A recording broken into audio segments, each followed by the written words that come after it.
Well, hey there, my friend. Welcome back to the show. My name is Deanna Yates, and you are listening to episode 249 of the Wannabe Clutter Free podcast.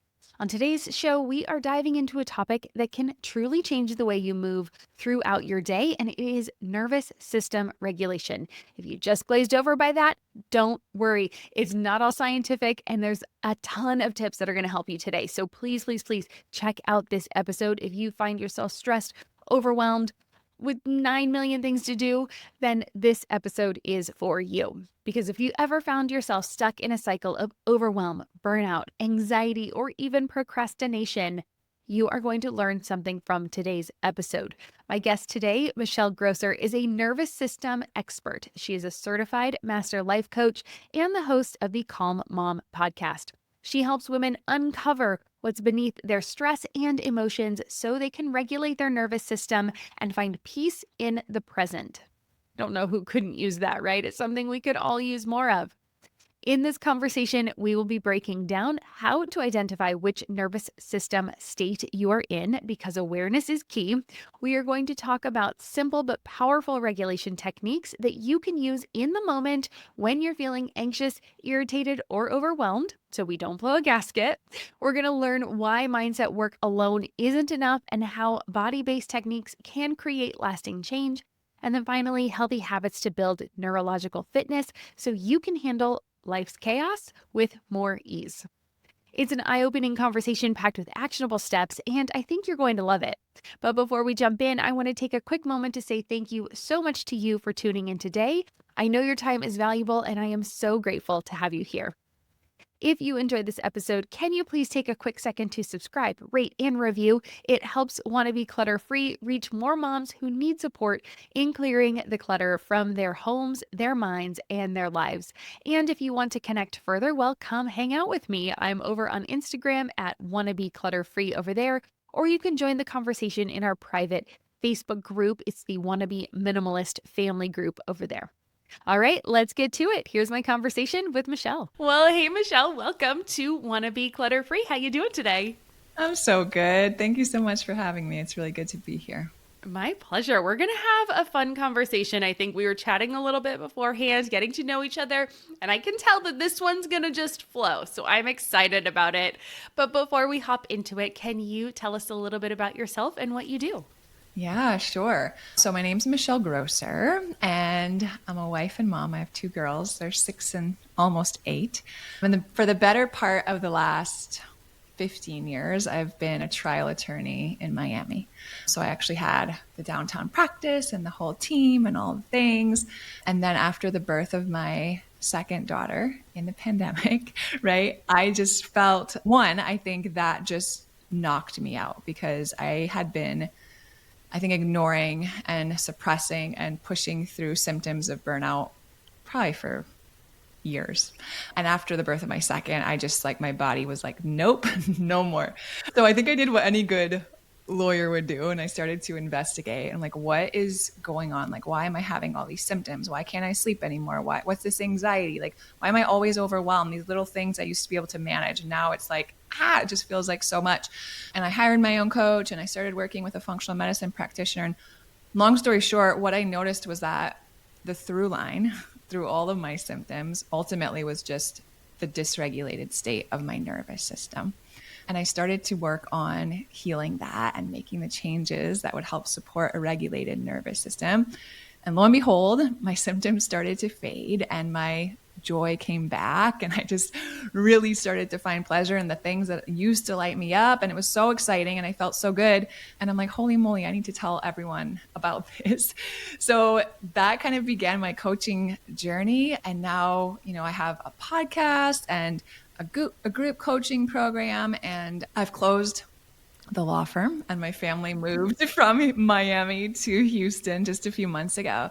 But a lot of that downsizing, I think, has just in so many ways has been so good for my soul. And that is what that's what I'm doing these days. I love that. And we even brought downsizing in there, which gets me, always lights up my heart with the decluttering and organizing and just really minimizing those things that don't matter, clearing all the clutter out from just the parts of your life that we don't even realize that it's building up in. But I want to go back to, you talked about the through line being the dysregulation in your nervous system. So I want to start really basic. I want to go back to that first level, because if someone's listening to this and they're just like, I don't know what that means, but I am super stressed out. It's like we go to the doctor and we just say like, I don't feel good. And then the doctor has to tell us what's wrong. So let's get back to, what is that? What is the nervous system? And why is it so crucial to how we experience stress, anxiety, and that key word you said there, burnout? It's so good. Okay. So our nervous system is like our body's command center, right? It has one primary function, which is to keep us safe and alive and well. So all day long, since conception, really, it's just been gathering data about our life experiences and storing away, like, this is good, this feels good, let's do more of this keeps us safe, this keeps us loved, this keeps us included in a group, all of the things that we would need for survival. And it also does the same with the opposite, right? Oh, that felt scary. That was a risk. That didn't turn out good. I got reprimanded for that, right? I got, cast out of my friend group for that, or whatever it is. And it's constantly storing that data away so that it can help guide future decisions. And the reason why it's so important is because the research is showing that upwards of 98% of the things that we think and say and do are actually driven by our subconscious patterning based on our life experiences, based on the data that our nervous system has gathered over time and how it's subconsciously showing up now, right? So it might show up in our fears, it might show up in our irritability, it might show up in our anxiety, it might show up in our, I don't want to take risks, or I hoard all of this stuff that I know I'm not going to need for whatever reason. So when we can kind of take a look at the state of our nervous system and kind of that old data that it's holding on to and do some work with that, we can really help ourselves look at and find signals of safety ultimately, right? Things that are good, instead of always scanning for things that could go bad or things we have to worry about, keep playing small. And that ultimately changes how we show up in every space. It changes how we show up in our homes, in our workspaces, parenting, marriage, our community, because it impacts everything we think and say and do. Oh, it's kind of scary to think 98% of what we do isn't in our own, like, we're not really in control of it. I mean, we are, because ultimately, I think we are in control of our subconscious, but we have to train it. And so I think maybe that's what we're going to talk about a little bit today. But that idea of like, oh my gosh, really 98% of what I do, I'm not actively in control of. Okay, let's get this under control, because that, as a type A person, that kind of freaks me out. I'm not going to lie. That idea of like, but no, I want to be in control of everything. Recovering perfectionist over here. So I've heard you mention that our nervous system has 3 circuits. Can you break down what these are and how they impact us and show up in our daily lives? Yeah, sure. So I like to think of these as like train tracks. That's like the easiest way for me to think of it. So think of your nervous system, right? All of this wiring in your body going from your brain down to your body up to your brain. And it's constantly sending messages on these train tracks. And there's 3 of them. There's 3 different neural circuits. So the circuit where we want to spend the most time, right? What most people would refer to as feeling quote unquote regulated, that's called our ventral vagal circuit. And when we're operating in that circuit, we feel all of the things that make us really good people and the place we like to be, right? We feel calm, we feel compassionate, we feel connected, we're patient, we're curious, we have empathy, we can like brainstorm, and we're feeling just all this creativity coming through. And it's like a great place to be in. And ultimately that's where we want to spend most of our time. However, there's 2 other circuits in our nervous system that serve really important functions. And the way in which our body's designed is that in order to respond to stressors, we jump into one of these 2 circuits to protect ourselves, right? That's the ultimate goal of our nervous system. So The first one's called our sympathetic nervous system. And when and I say we, but I mean our nervous system, senses anything that could be harmful, painful, scary, like not good for our safety, a real threat, or just something perceived, right? An email from a boss, and we're like, oh my gosh, right? Our nervous system immediately is like, you're going to get fired. You're going to be homeless living under a bridge, even though we know that's not true. And it sends us into this sympathetic nervous system. And that's what most people call, or that's what's called our fight or flight response. So our body prepares us, right? To fight or to flee from whatever the threat is. And there's a physiological response with that. So it's not just like our mind starts racing, but our body actually releases hormones like cortisol and adrenaline so we can respond to the threat. And our non-essential systems like our digestive system and our reproductive system are actually suppressed. That's why so many of us struggle with gut issues or fertility issues, dealing with chronic stress. And then the blood is sent to our extremities so we can run or we can fight, which is awesome, right? Like if I'm facing a lion in the brush, right, thousands of years ago, and I would have needed this response, I need to be able to run or fight. Now, it's 2025. The threats that are coming at me are, my busy schedule, my kids fighting with one another, my coworker who's, being a jerk, my finances, maybe an ongoing health condition that doesn't require me to run or fight, right? So we're spending a lot of time as a society in these states of fight or flight. We're not actually running or fighting. And all of those chemicals that are being sent through our system in that state aren't being metabolized. So we get all sorts of symptoms. And that's ultimately what happened to me and what happens to so many of us. So that's the second circuit. And then the third circuit is when our nervous system is so overwhelmed with stress, something really traumatic happens that we experience. And instead of sending us into fight or flight, our nervous system's like, nope, we're not going to be able to fight this one. We're not going to be able to run from this one. Our best chance for survival is to freeze, to shut down, to play dead, right? So that's when we start to have kind of like this immobilizing energy coming up. So we feel super lethargic. We have chronic exhaustion, burnout. We feel disconnected from our bodies. We kind of dissociate, right? We can watch Netflix for 3 hours and be like, oh my gosh, like what just happened? Where did the time go? Yeah. And our body's just tapping out because that feels like it's our best chance for whatever threat we're facing or have been chronically facing. So those are the three states of our nervous system: our ventral vagal, where we feel regulated, our fight or flight response, or our freeze response. Does that third one have a name, or is it also sympathetic, but it's just, we call it the freeze? Yeah, it's called the dorsal vagal collapse. Yep. So if you think of those two, it's kind of like our body's gas pedal is our sympathetic nervous system, and then the brake is our dorsal vagal. And when we say regulated, as like a practitioner who teaches this, to be regulated is actually to be able to shift between those states with like flexibility and resilience. So there are times I actually want a little bit of that sympathetic energy, right? If I'm public speaking, if I'm like, oh my gosh, like in real life, I have a guest coming tomorrow to visit, like I got to get my house clean today, right? I need a little bit of that like go energy, yet I don't want to get stuck there. Right? That's when we feel anxious and overwhelmed all the time. So I want the tools, like we were talking about the train tracks when we began. Okay, I'm going to shift out of that track where I'm feeling this go, go, go energy and shift back to my baseline stress level and not get stuck in any state. Got it. Yeah, there is no motivator like someone coming to your house, right? It's so necessary and so good. I always love how my house feels right before I have guests. I always do. And then I always try to remind myself right before they walk in, like, hey, you could have this all the time. Like, you need to treat yourself like a guest, right? So, okay, that's going to get me off on a whole different thing.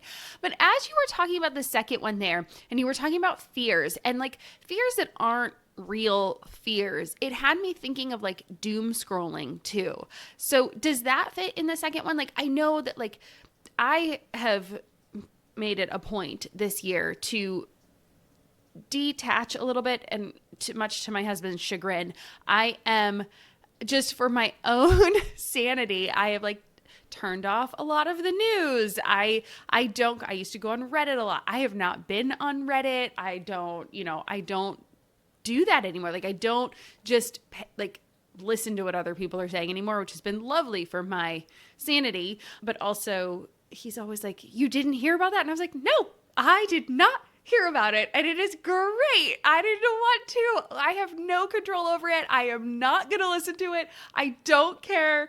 And he's just like, okay. It's like, who are you and what have you done with my wife?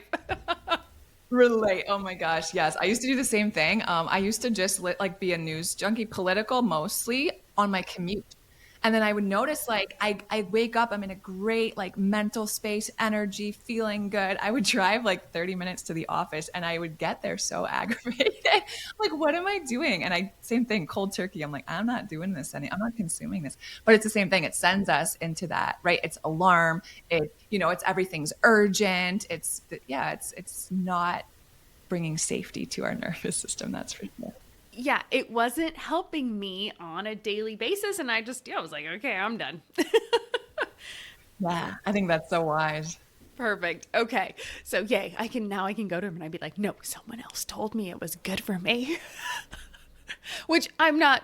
I mean, obviously I'm doing it myself. I don't need that, but it's always nice to have a little backup, someone in your corner.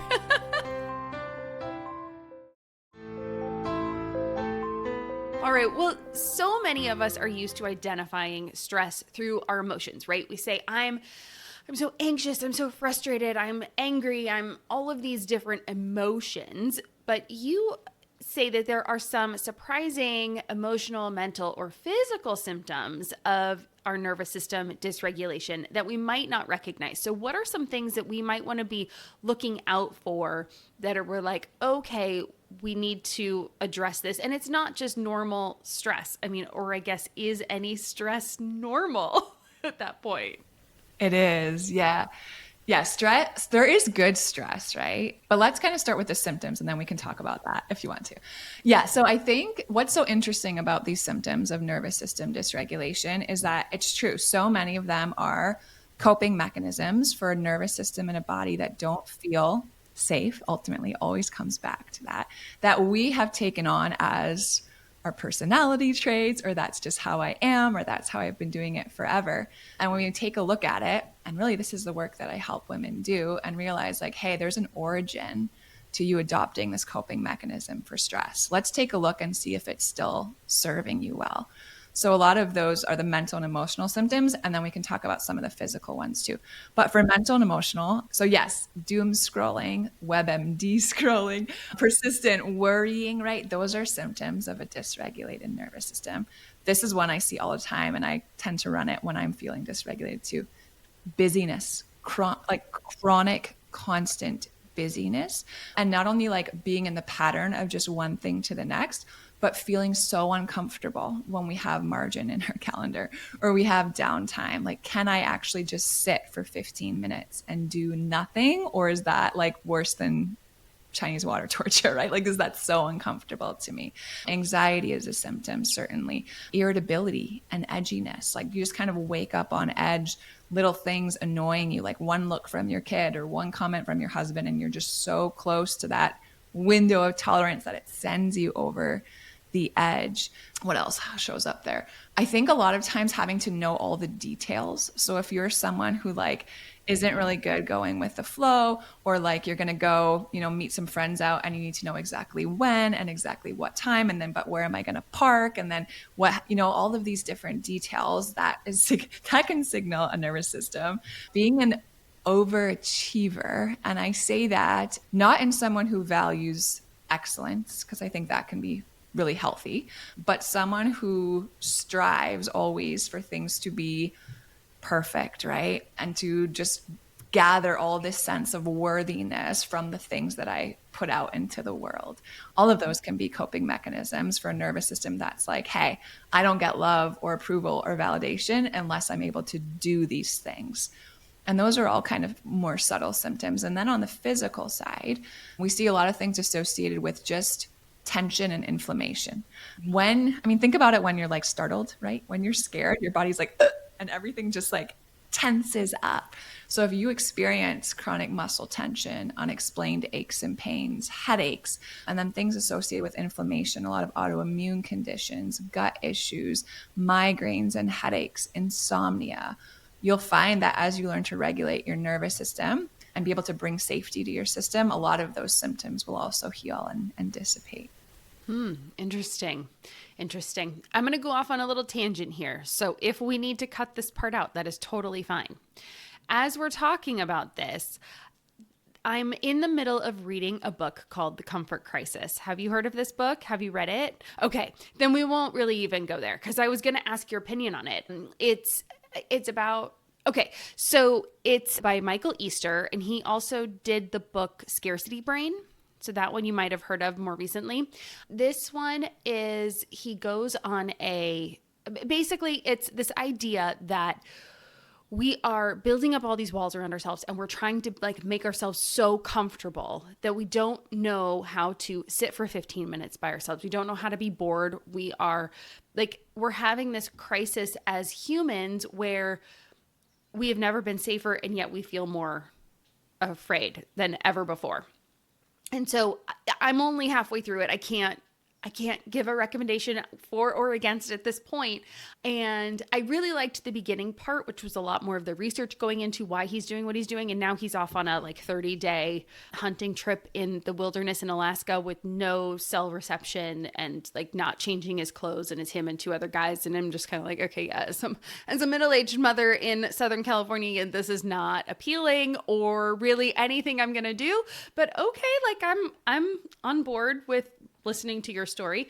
But anyway, so it's just, I don't think we have to go that extreme, obviously, to get out of our comfort zones. But I think that's the point of like pushing yourself to the edge, that we are capable of more than we think, and that we allow ourselves to let fear sink in. And so we have all these symptoms because we're not pushing our boundaries. We're not pushing ourselves outside our comfort zone. So we think we're unsafe when we actually are safe. Obviously, in our modern society, we are a lot safer. Like you were saying, the problem isn't the lion going to come maul me. It's the fact that like my kid came home and is like running around the house and causing me stress because I've got lots of things on my to-do list. So I'm getting frustrated because there's just a lot going on. But really, I'm not going to die. I'm safe. There's food in my fridge. We have a roof over our head. We're going to be just fine. Like I'm just a little overstimulated at the moment. Does this make sense? Like, hopefully I'm giving a good idea. Okay, I'm curious. Yeah, here's my take on it. This is so good. Okay, so I have two things that are coming to mind. The first one harkens back to what you were mentioning about good stress. And when I think about stress, regardless of where you stand on like the whole vaccine thing, just the idea of vaccines, right? It's kind of the same idea with stress. I can handle and manage a little bit of stress to help me grow a tolerance to more stress, right? It's like titrating it. So when we started talking today, we talked about our nervous system kind of holding on to these old stories and old data and old patterns from years ago, right? Maybe, I don't know, your parents really giving you a lot of praise when you made the honor roll in second grade. And your nervous system was like, oh, this is so good, more of this, right? And that started to develop this pattern of like, I'm going to be, academically, I'm going to get really good grades because that makes me feel really loved in my family and my community. And then we just keep doing that, right? And then we're like 37 and we're like, holy moly, why am I like a mess when I got this constructive feedback from my boss about a big project that I did, right? And we're not understanding where that's coming from. So good stress there might be like, hey, can I create something really messy with my kids this weekend? And like, put my toddler in the bathtub with some bath crayons and let it just kind of splash and get these crayons all over the walls. And can I hold that in my nervous system without becoming dysregulated for 10 minutes, 15 minutes, clean it up, everything is fine. And I'm essentially rewriting all of that patterning and proving to myself through this little bit of stress that was very safe to experience, hey, we didn't die. Hey, everyone still loves us. We can actually grow our tolerance and do some more of this, right? And that's like a silly little example, but ultimately that's how little amounts of healthy, good stress can help us grow our resilience. And then the second thing that comes up is that to the point of not experiencing actual threats to our physical safety and our life. And it's just day-to-day stuff that all of us deal with, right? So to your example, I have 700 things I've got to do today. My kids are not putting their socks and shoes on. We're going to be late to get out the door. I'm going to be late for my appointment. I'm just like, someone says something and I snap, right? I'm dysregulated.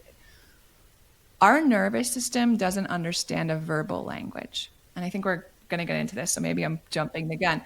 But yeah, but so much of the learning we have around this is mindset work, affirmations, trying to talk ourselves down. That's not how our nervous system communicates. It does not communicate through words. Our nervous system communicates in a nonverbal language way of communicating: movement, sound, touch, breath. All of these things are the language of our nervous system. So when we're feeling really dysregulated, angry, irritable, anxious, right? I'll use anxiety because so many of us experience it. We'll say things like, calm down. I know it's not a big, or someone else will tell us to calm down, right? Like when in the history of humanity has that ever helped? It doesn't, because our nervous system doesn't understand verbal language.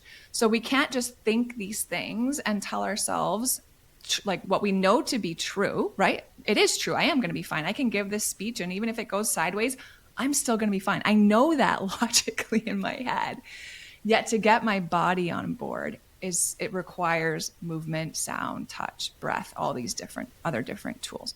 And then the other thing within that that's so interesting is that as we study the nervous system and the channels of communication sending all these messages, right, to influence our state of being, we know that only 20% of the nerves in our body run from our head down to our body. Only 20%. So the things we're thinking, our mindset, our affirmations, or the books we read, the podcast, all this stuff, all that information we're sending to our body is only 20% of the messaging. The other 80% are part of what we call the afferent nervous system.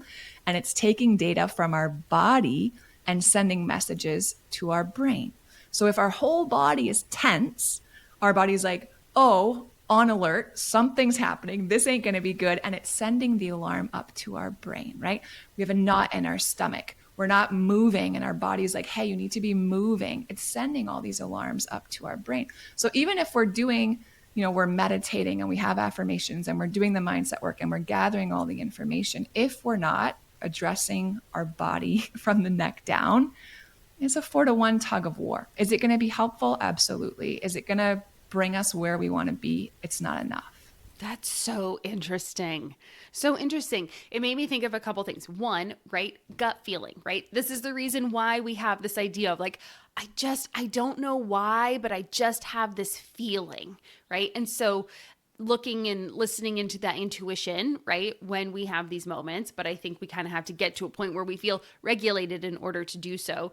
And then two, this is why exercise is so important. I know we all are told like, okay, go, you got to do your 30 minutes of exercise a day or whatever. You got to get some movement. And it doesn't have to be a lot, right? But just the fact that you're moving your body and doing something that will help you get out of this stress, relieve the stress, in that way. And that's why it's so important. Yes, it's going to keep you healthier. Yes, it might help with your weight, but that's not why we do it. We do it so that you can be calmer, happier, better, all the things you want to be. The 20% that's in your head, you're getting that other 80% to work with it. Oh my gosh. Okay. Mind blowing. Love it. Yeah. And the other thing about movement too, I think it's so awesome that you touch on it, and there's no way around it. That's the number one way to regulate our nervous system. And if you think about it, it's because most of us are stuck in fight or flight, right? And think about fight or flight. It's movement. Every fiber of our being when we're in those states is primed for action. It's primed for movement. So if our amygdala and our brain is sending the alarm like, hey, we got that text or that email or someone made a comment or our schedule is so packed, whatever it is, the alarm's going off. Hey, alarm, alarm, alarm, sends us into fight or flight. Our body is primed for movement. Everything is, our breath, our heart rate, our muscles, everything's getting ready to move. And what do? We scroll social media. We stay at our desk for 4 more hours. We're ignoring that alarm. And what happens is that it doesn't go away. It gets louder, right? And our anxiety gets worse and our overwhelm gets worse. It's why going for a 30-minute walk, doing some stretching, Pilates, a workout, lifting weights, all of that is, again, it's subconscious, but we're telling that part of our brain, I'm listening, I'm moving. And the stress cycle, instead of getting stuck, it can actually complete, right? That little stress loop can complete. I perceive something unsafe. I tell you to move. You actually move. Okay, we've evaded the threat. We can come back to baseline stress level. And that's like the most primal explanation of it. But that's really what's going on in our body. Yeah. Oh, that makes sense. So great. You're completing that cycle. You are telling your body, like, even though you knew logically, like the logical part of you knew, calm down. You're fine. It's okay. There's nothing to be afraid of. Your body's still like, haha, yeah, right. I don't believe you. That's cute.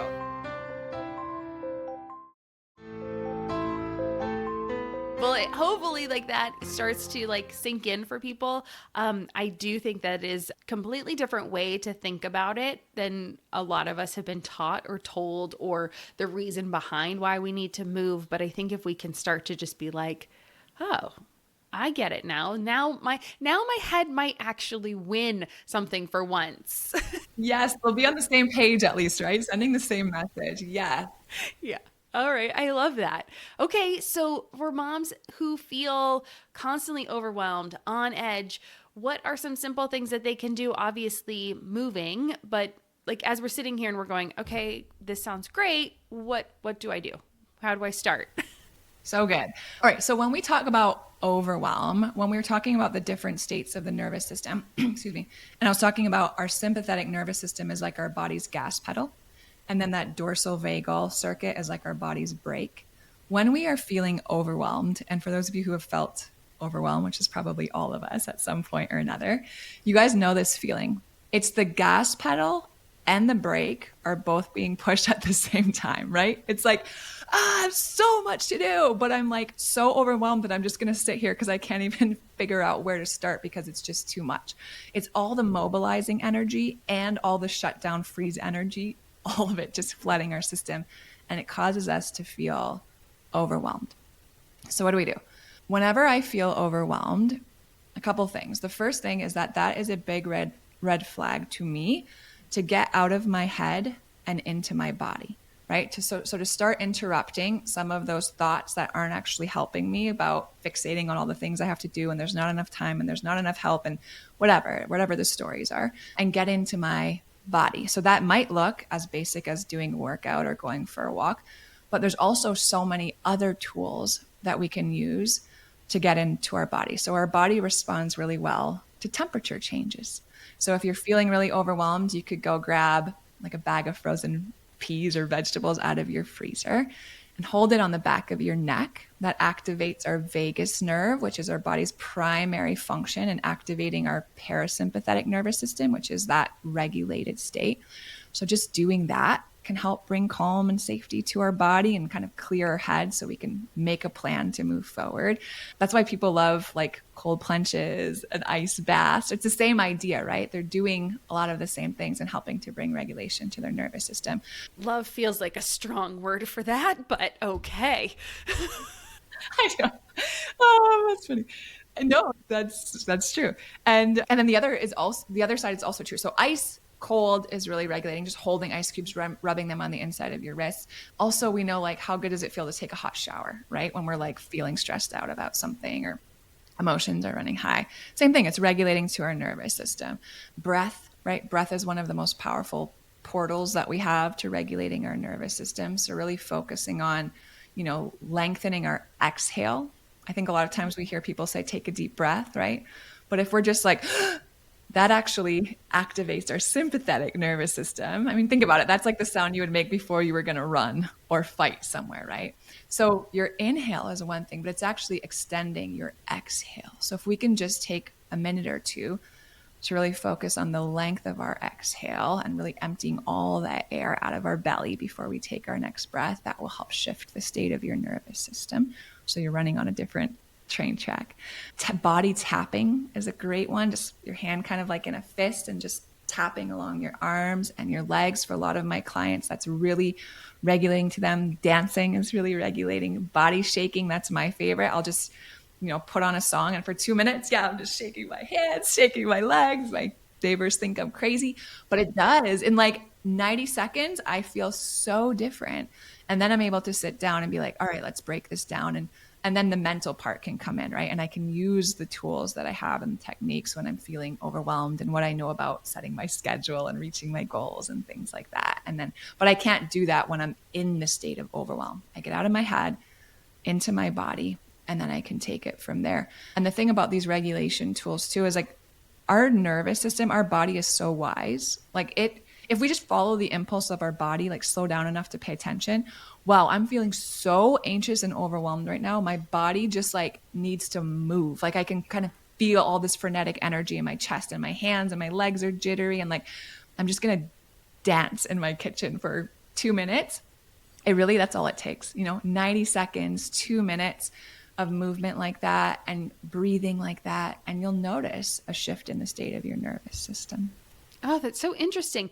Well, and I love too that as busy moms, this is something you can do with your kids, right? Especially if you have young kids. I now have an 11-year-old. I think she still would be into it, but we're on the cusp where she's going to be like, you are a crazy person.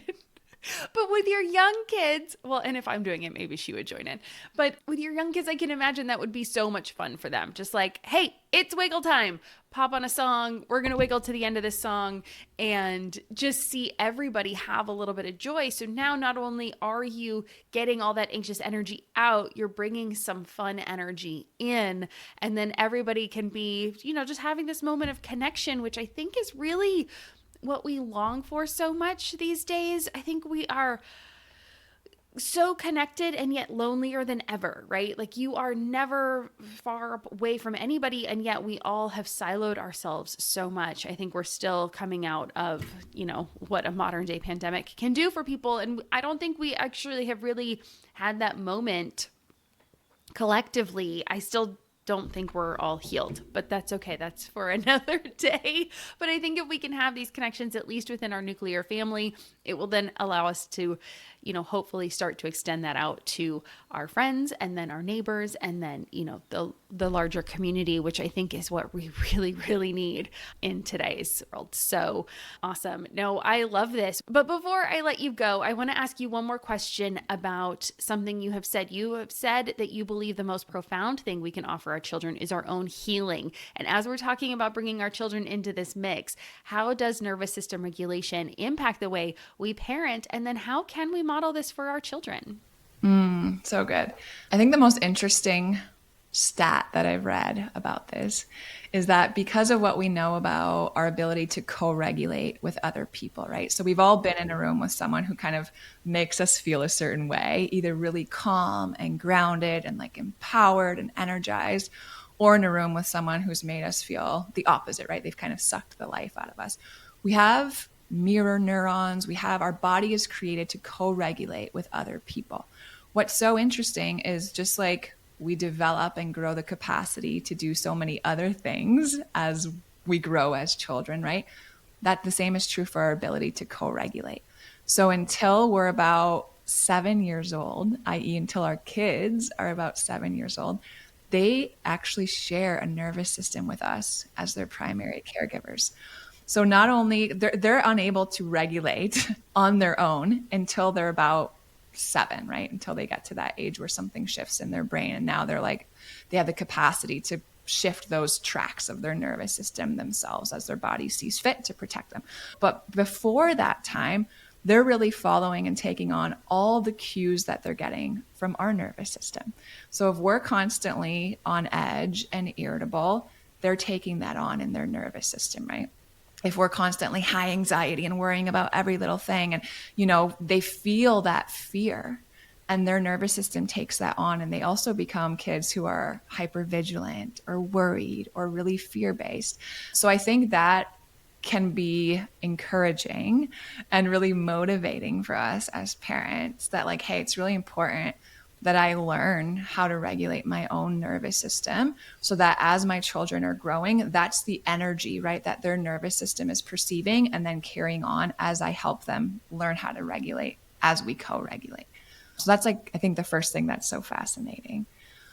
And then modeling it. Modeling it is the name of the game, right? And I think as so many of us, and myself included, like I learned to do this as an adult when my children were already let's say in the last 7 or 8 years. So when my children were quite young, I didn't know how to do this 15 years ago or 20 years ago. So it's never too late for us as parents to start modeling this for our children. And I think just starting to let them like peek behind the curtain when we're regulating, talk them through what's actually happening, right? Wow, I'm noticing that we just started homeschooling this year. Let me tell you, nothing has tested the state of my nervous system as far as I can remember. Like real talk, like homeschooling.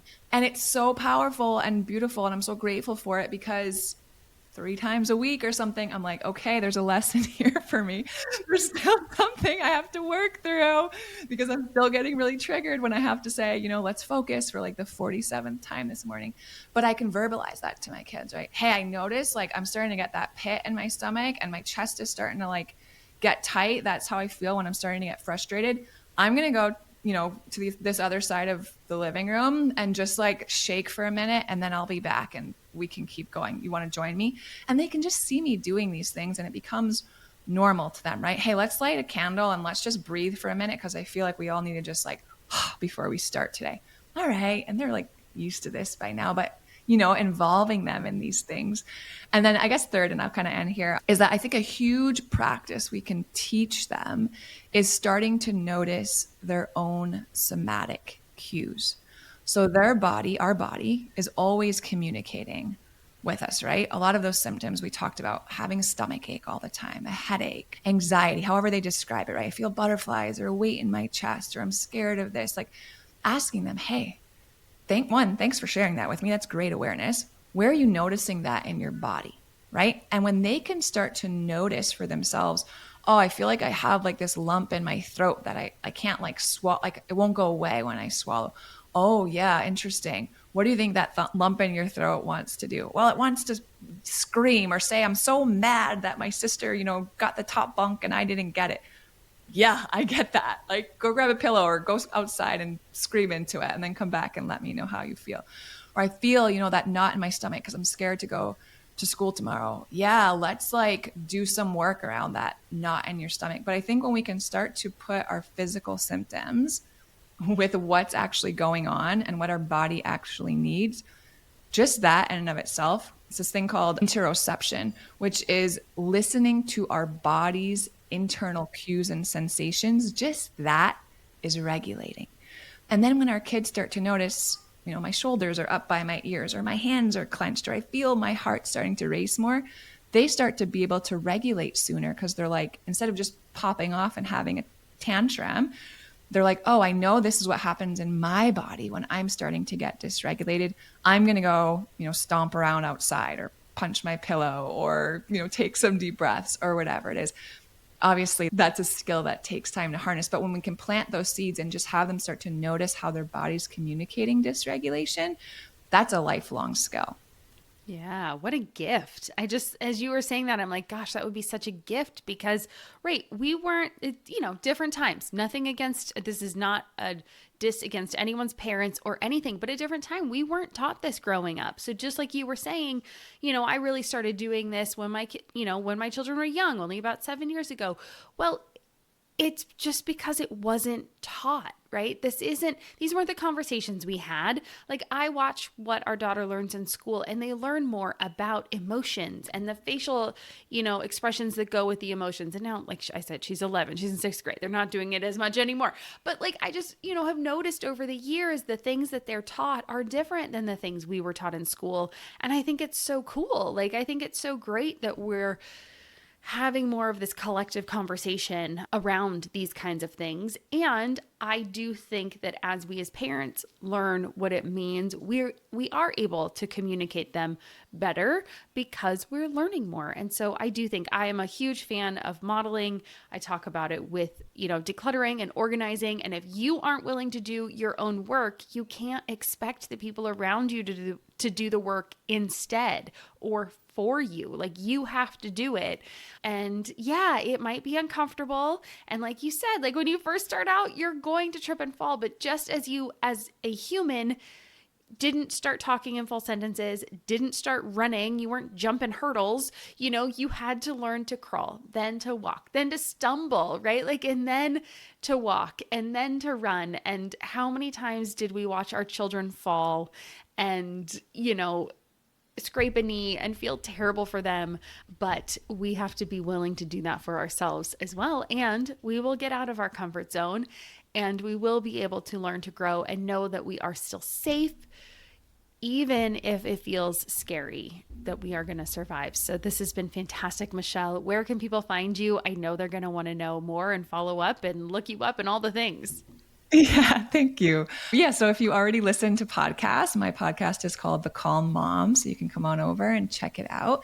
And then you can find me on my website. It's just my name, michellegrosser.com. And on Instagram, I'm at It's Michelle Grosser. Fantastic. We will have links in the show notes, so just pop on over there and just click on through, make it really easy for you. But my favorite way before I let you go to close every episode is with 3 rapid fire questions. And so the first one is, what does clutter-free mean to you? Clutter-free to me is the idea of editing my life. And I actually had someone on my podcast a few months ago, and she's a professor at Harvard, and she did a TEDx talk about editing your life. And long story short, her idea was like, I write these short stories and I write these poems, and it's just like so much. And it's like there's some good stuff in there, but it's not all really good. And then I like edit it down, and it's like, it's less, but it's better. And then I like go through another revision process and only keep what's good, and it's less, and then it's so much better. And that visual for me has just stuck. And especially as we just moved right from Miami to Houston over the summer, we were all summer long, my husband and I were like, edit it down, like just keep the good stuff, and everything gets so much better. So I think in the, simplicity of that, removing the superfluous things we didn't even know we had accumulated, it's a simpler way. And that's how clutter-free makes me, like, that's just kind of what it brings to mind for me. Yeah, I love that. I'm not going to know the author that said it, but they had a letter quote at one point. If I had more time, I would have written a shorter letter. It's kind of like that. Like, it's not easy. Like, you think.